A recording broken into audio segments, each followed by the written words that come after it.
kind of mother she was, always cavelling in the accomplishments of her children. A license plate that read Judy RTD, because Judy was the rapid transit district of her family. She got them to where they had to go. But for Judy, getting family to places was not about a location, it was about a place in life. It was a destination of appreciation. It was about being able to see the bigger picture of life and to understand the joys that one has to find even in the face of adversity. That's the destination she was driving her family to. To understand that each and every day has the potential of blessing. She created that structure. Judy loved to hold on to everything, not just moments and friends. She held on to everything. Just ask Harvey. Harvey has become an archaeologist as he works through the residence. She wasn't in the tchotchke business for nothing. She kept everything because everything was a memory that she couldn't let go of. Every little object, every piece of paper represented some wonderful moment in life.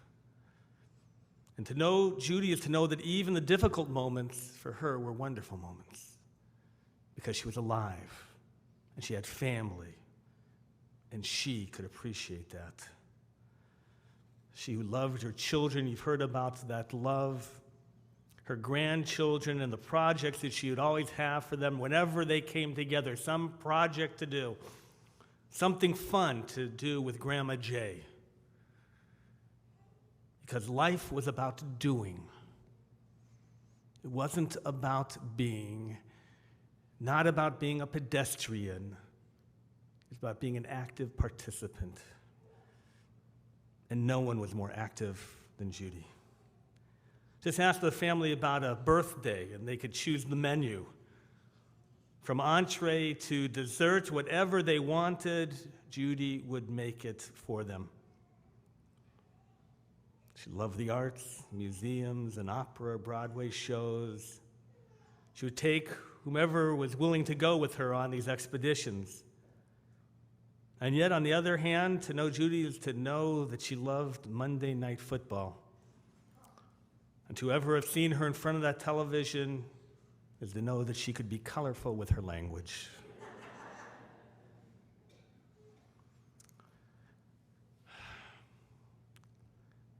It's hard for me to think of Judy, Harvey, without looking down this row, about halfway back, to know that those are the seats that you and Judy have sat in for many years.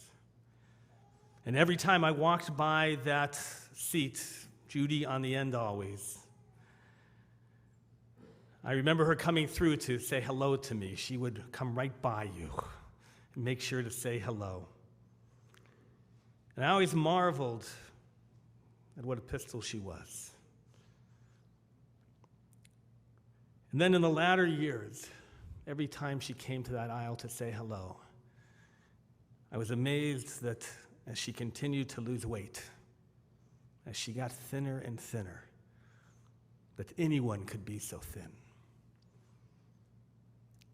But then I knew that it wasn't body mass that kept her aright. It was heart and soul. It wasn't about how strong her body was, because that heart and that soul was going to keep beating and living. And even in the end, she was not going to let go. Harvey, she lived longer than anybody could have imagined. I was away for a number of weeks, and we spoke with the fear that I would be away when she passed away. You and I even tentatively set a date for this gathering, taking it the farthest that it could go, we thought, in terms of her life. And in Judy fashion, she said, I'm doing it my way. You're not going to call life. I call life. Beyond all expectations, her soul, her essence burned bright. And as I look in the aisle to where she stood, always asking me how I was, no matter how she was, never acknowledging her own illness. As I look out, I see the proud history that she was part of here at Temple Aliyah. People have come to show their respects and love and what she meant to this community and to their lives. I see Bella Goldstein. And I remember Rabbi Goldstein and what they meant to this institution. I look out and I see all the past presidents who have served this congregation. I know a little bit unusual, but if you're a past president, if you could stand at this moment, please, just for a second. Just stand up, please, at your seats, if you will. Thank you. Because Judy's heart and soul beat here at Temple Aliyah. And yes, Ellen, she reminded me always about the good old days. Judy was part of the blood, sweat, and tears that built this congregation. She was proud of its history, and even more so, she was excited about its future. Harvey, you and Judy, two of my greatest supporters in trying to bridge and keep alive what has always been a wonderful community here. I was always grateful to her, and I am to you for that support. Harvey, you took care of each other in life. Judy was always there when you needed her. And in the end, you were a champion. In the end, you came forward.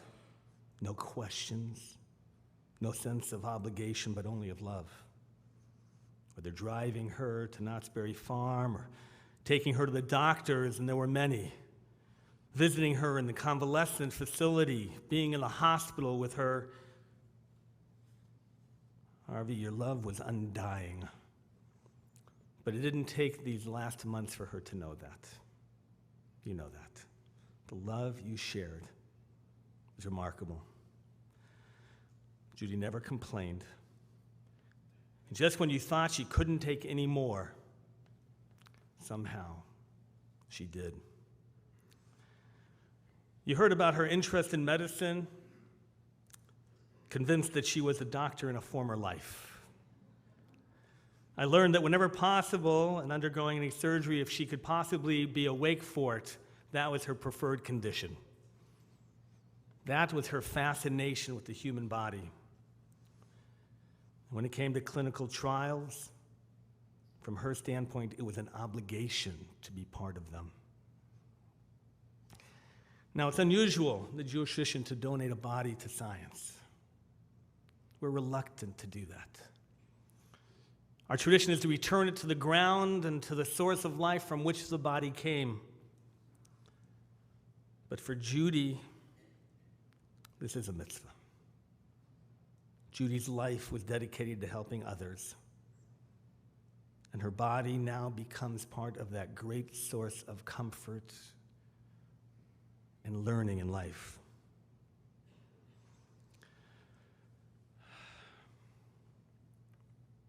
Today in the Jewish calendar is the saddest day of the year. Some of you may know, and some not. It's a day called Tisha B'Av, the 9th of Av. It's a day on which, by tradition, the first and second temples were destroyed. It was a day in which the Inquisitions are acknowledged.